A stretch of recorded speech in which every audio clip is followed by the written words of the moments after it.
Last week, we looked at SCHD, and during that research, I found something that honestly surprised me, because everyone talks about SCHD as the king of dividend ETFs. Everyone. But over the last decade, another dividend ETF quietly delivered even better returns, and almost nobody is talking about it. Now, before you sell your SCHD shares and rush into this fund, there's something important you need to know. Because while this ETF outperformed SCHD, it also comes with trade-offs that most investors completely overlook. And those trade-offs might determine whether this fund is perfect for you or completely wrong for your portfolio. So in this video, we're going to break down exactly what this ETF is, why it managed to outperform SCHD, the hidden drawbacks most people miss, and most importantly, whether it actually deserves a place in your portfolio. The ETF is called RDVY, and if you're an SCHD investor, what you're about to see might surprise you. Alright, so what exactly is RDVY? Because unless you're deep into the dividend investing world, there's a good chance you've never even heard of it, and that's part of what makes this story so interesting. While millions of investors focus on SCHD, VYM, and JEPI, RDVY has quietly been doing its own thing. Now here's where things get interesting. SCHD is built around one core question. Which companies are paying high-quality dividends today? RDVY asks a completely different question. Which companies are consistently growing their dividends and have the financial strength to keep doing it? That one difference changes everything, because instead of chasing yield, RDVY focuses on businesses that are becoming stronger over time. To get into the fund, companies have to clear several strict requirements. They need a history of raising their dividends. They need reasonable payout ratios, and they need strong balance sheets with healthy cash positions. In other words, RDVY isn't looking for the highest-paying companies. It's looking for companies that can keep increasing those payments year after year. And when you build a portfolio around dividend growth instead of dividend yield, you often end up with a very different group of stocks, which helps explain why RDVY's performance over the last decade surprised so many investors. Now, here's the part that caught my attention, because when most investors think about dividend ETFs, SCHD is usually the benchmark. It's the ETF everyone compares against. So naturally, that's exactly what I did. And what I found was surprising. Using the same comparison period and the same dividend-adjusted methodology, RDVY came out ahead of SCHD on annualized returns. Not by a massive amount. Not enough to completely change your investing life, but enough to raise an important question. How did a fund that almost nobody talks about manage to outperform one of the most popular dividend ETFs on the market? The answer comes down to what these funds are trying to accomplish. SCHD focuses heavily on dividend quality and current income. RDVY focuses more aggressively on dividend growth and financial strength. And over long periods of time, that difference matters, because a company growing its earnings, cash flow, and dividends can create far more shareholder value than a company simply paying a high yield today. In other words, SCHD is designed to pay you more income now. RDVY is designed to own businesses that may pay you more income later. And over the last decade, that approach has worked surprisingly well. The exact numbers will vary depending on the date range you choose, but regardless of the period, one thing becomes obvious. RDVY has delivered stronger total returns than most dividend investors realize.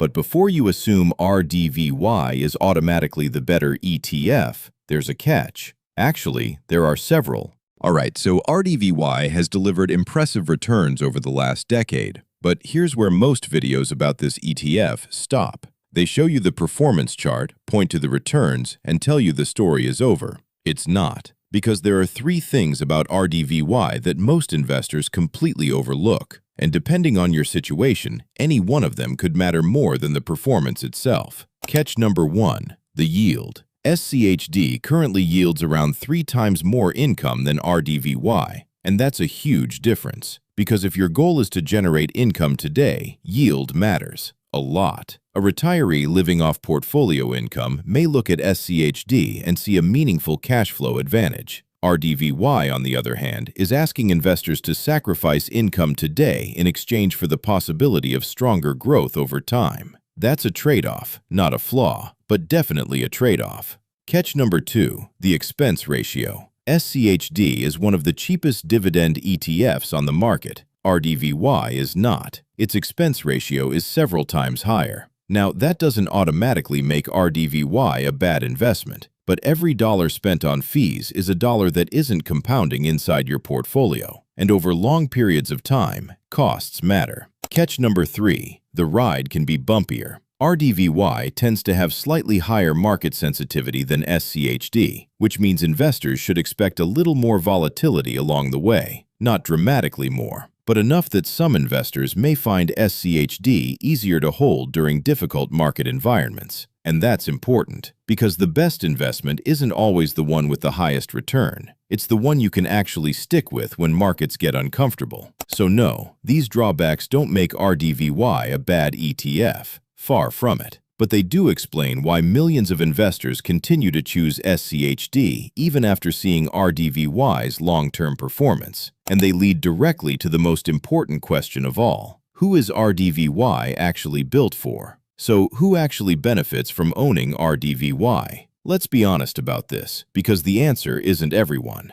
Investor Type 1, the long-term accumulator. You're in your 20s, 30s, maybe early 40s. You're not living off your portfolio yet. You're building it. For you, current income matters less than long-term growth. A lower yield today is acceptable if the underlying businesses are compounding strongly over time. RDVY was essentially built for this type of investor. Investor Type 2, the income-focused investor. You need your portfolio to pay you. Maybe you're retired. Maybe you're approaching retirement. Maybe you've simply decided that consistent, growing dividend income is your strategy. For you, SCHD's yield advantage is real and meaningful. 3.6% versus 1.1% isn't a footnote. It's the entire point. SCHD was built for this type of investor. And then there's a third group. Investor Type 3, the investor who doesn't have to choose. Because here's something most videos won't tell you. RDVY and SCHD are not mutually exclusive. These funds often move in the same direction because they own many of the same types of companies, but they're trying to accomplish different things. SCHD handles income, RDVY handles growth, and for investors building a structured dividend portfolio, one that separates income generation from long-term appreciation, owning both in the right proportions is a completely reasonable approach. Not because more ETFs always equals better, but because matching the right tool to the right job matters. So where does that leave us? RDVY isn't the hidden ETF that replaces SCHD. It's the ETF that solves a different problem. And knowing which problem you're actually trying to solve, that's what separates thoughtful investors from everyone else. So after looking at the strategy, the performance, and the trade-offs, what's the verdict? RDVY is not the ETF most dividend investors are talking about. But it may be one of the most misunderstood, because the goal of RDVY was never to maximize current income. Its goal is to own financially strong companies that can continue growing their dividends over time.